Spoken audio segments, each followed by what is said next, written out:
திருச்சிற்றம்பலம். தென்னாடுடைய சிவனையை போற்றி, எந்நாட்டவர்க்கும் இறைவா போற்றி. வேளாண்மையும் வாழாண்மையும் எம் இரு கண்கள் என்று போற்றி புகழ்கின்ற நற்குடி வேளாளர் வலைதளத்தின் சார்பில் அடியேன் உங்களுக்கு என்னுடைய பணிவான வணக்கத்தை தெரிவித்துக் கொள்கிறேன். தைப்பூசம். அருட்பெருஞ்சோதி அருட்பெருஞ்சோதி தனிப்பெரும் கருணை அருட்பெருஞ்சோதி என்று சிவபெருமானுடைய திருவருளை நமக்கு முன்னிறுத்திய திரு அருட்பிரகாச வள்ளலாருடைய குருபூசை தைப்பூசத்தன்று வருகிறது. ராமலிங்க அடிகள் என்று போற்றப்பெறுகின்ற வள்ளலார் பெருமானுடைய தந்தையார் பெயர் ராமையா பிள்ளை. தாயார் பெயர் சின்னம்மையார். அவர் திருவொற்றியூர் வடிவுடை அம்மன் மீது வடிவுடை மாணிக்க மாலை என்ற ஒரு அருமையான பாடல்களை பாடியிருக்கிறார். அவருடைய சகோதரர் தமையனான அவருடைய சகோதரர் ஒரு முறை சொற்பொழிவுக்கு, ஆன்மீக சொற்பொழிவுக்கு செல்ல இயலாதிருந்த பொழுது ராமலிங்க அடிகளர் சென்று அந்த சொற்பொழிவு நிகழ்வை நல்ல முறையில் சிறப்பாக நிகழ்த்தினார்.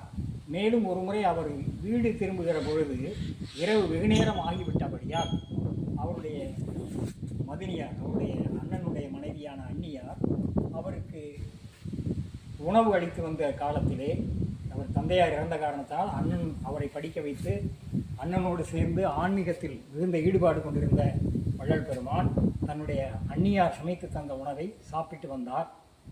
அந்த காலகட்டத்தில் ஒரு முறை அவர் இரவு வெகுநேரம் கழித்து வீடு திரும்பிய பொழுது அவருடைய அண்ணியார் வந்து அவருக்கு உணவளித்தார். மறுநாள் காலையில் அண்ணியார் வந்து, தம்பி நீ இன்னும் இரவு உணவு உண்ணாமல் உறங்கிவிட்டாய் என்று கேட்ட பொழுது, நீங்கள் தானே எனக்கு இரவு உணவளித்தீர்கள் என்று கூறிய பொழுது அப்பொழுதுதான் அவர் உணர்ந்தார், திருவொற்றியூர் வடிவுடை அம்மனே அவருடைய அந்நியார் வடிவில் வந்து அவருக்கு உணவளித்த பெரும்பேறு பெற்ற ஒரு மாபெரும் கருணையாளர் அருளாளர் வள்ளலார் பெருமான் ஆவார். அடிவுடை மாணிக்கமே உன் நாமம் கருதுகின்றோர் வாழ்நாள் அடைவர் வறுமையுறார் நன் மனை மக்கள் பொன் பூ நாள் புகழ் போதம் பெறுவர் பின் புண்மை ஒன்றும் காணார் ஒற்றிக் கண்ணுதல்வால் மானார்வம் உற்ற மயிலே வடிவுடை மாணிக்கமே என்று வடிவுடை மாணிக்க மாலையிலே ஒரு அருமையான ஒரு பாடலை, இது போன்ற பாடல்களை எல்லாம் அந்த வடிவுடை அம்மையின் மீது வடிவுடை மாணிக்க மாலை என்ற பெயரிலே பாடியிருக்கிறார். மேலும் வள்ளலார் பெருமான் ஒளிவில் ஒடுக்கம், தொண்டை மண்டல சதகம், மனு முறை கண்ட வாசகம் என்ற நூல்களை எல்லாம் பதிப்பித்து பதிப்பாசிரியராகவும் திகழ்ந்திருக்கிறார். திருஞான சம்பந்த பெருமானை சைவ சமய குறவரில் நால்வரில் ஒருவரான திருஞான சம்பந்த பெருமானை தன்னுடைய குருவாக ஏற்றுக்கொண்டவர் வள்ளலார் பெருமான். வாடிய பயிரை கண்டபோதெல்லாம் வாடி நின்றேன் என்று அவர் பாடிய அந்த பாடல் காலத்தால் உட்பட்ட ஒரு பாடலாகும். அப்படிப்பட்ட பாடலின் வரிகளிலே ஒரு தாவரத்திற்கும் உயிர் உண்டு என்ற சைவ சித்தாந்த கருத்தை, அதற்கும் அறிவு இச்சை உண்டு என்ற, அதற்கும் அறிவு விருப்பம் உண்டு என்ற கருத்தை தன்னுடைய பாடலில் குறிப்பிட்டார். பின்னால் சர் ஜெகதீஷ் சந்திர போஸ் என்ற ஒரு அறிஞர், அறிவியல் அறிஞர், தாவரங்களுக்கும் உயிர் உண்டு என்பதை அறிவியல் மூலமாக நிரூபித்தார். அந்த வள்ளலார் பெருமானுடைய பாடல்கள் அனைத்தும் நம்முடைய நெஞ்சை உருக்குவனவாக எளிமையான பாடல்களாக திகழ்ந்தன.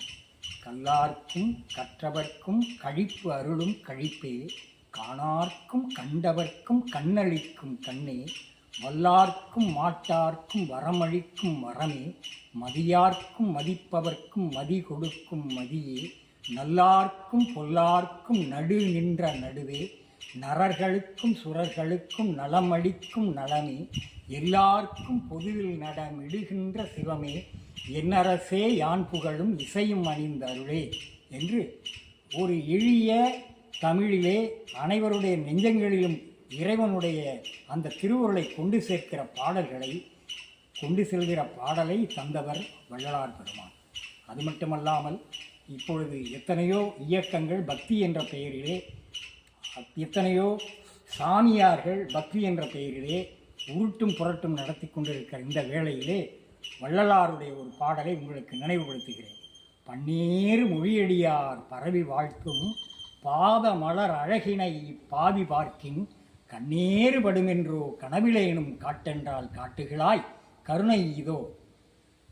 புலவர்களெல்லாம் பண்ணிசைத்து உன்னுடைய 2 திருவடிகளையும் பாடுகிறார்களே, அந்த திருவடிகளை என்னுடைய கனவுலையாவது காட்டுன்னு சொல்கிறேன், அப்போ கூட காட்ட மாட்டேங்கிறிய.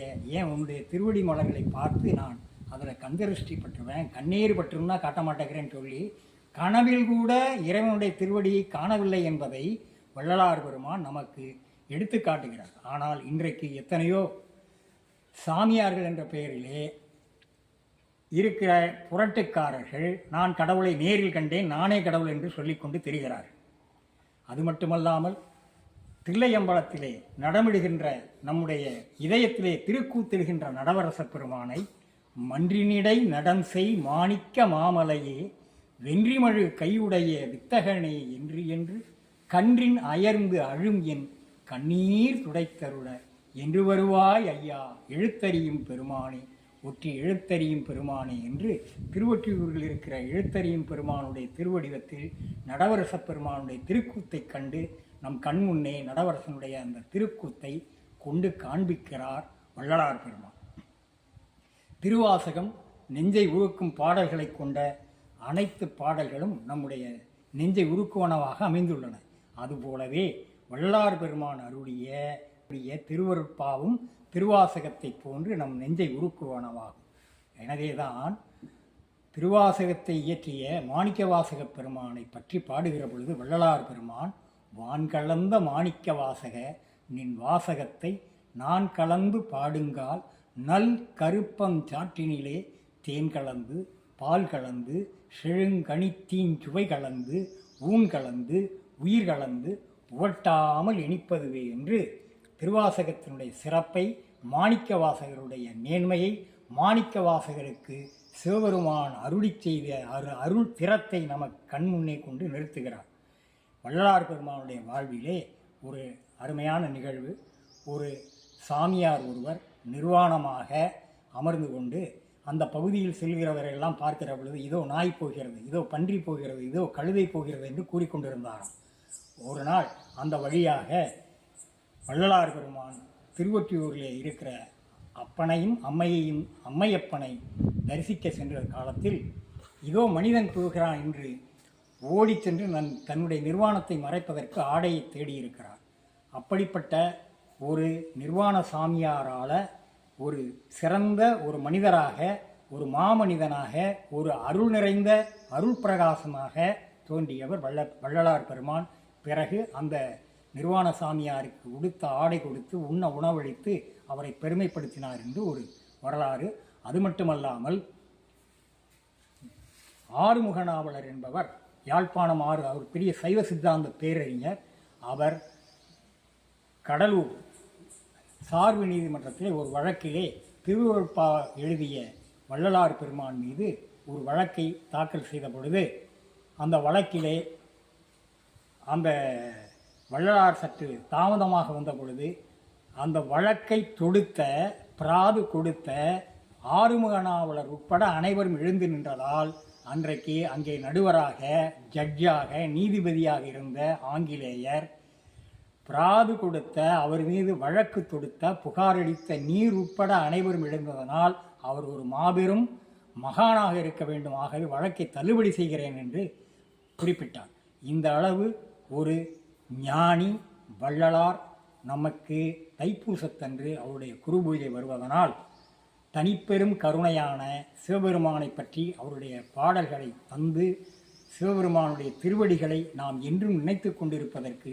அருமையான திருவருட்பாவையும் பல்வேறு கருத்துக்கள் நிறைந்த பாடலையும் ஏராளமான பாடல்கள் இருக்கின்றன. அடியேன் சில பாடல்களை உங்களோடு காலத்தின் அருமை கருதி பகிர்ந்து கொண்டதற்கு வாய்ப்பளித்த அனைத்து நற்குடி வேளாளர் சமுதாய பெருமக்கள், தமிழ் பெருமக்கள், திரு அருட்பிரகாச வள்ளலாருடைய அடியார் பெருமக்கள், சிவபெருமானுடைய திரு அடியார்கள் அனைவருக்கும் நன்றி கூறி என்னுடைய உரையை முடிக்கிறேன். திருச்சிற்றம்பலம்.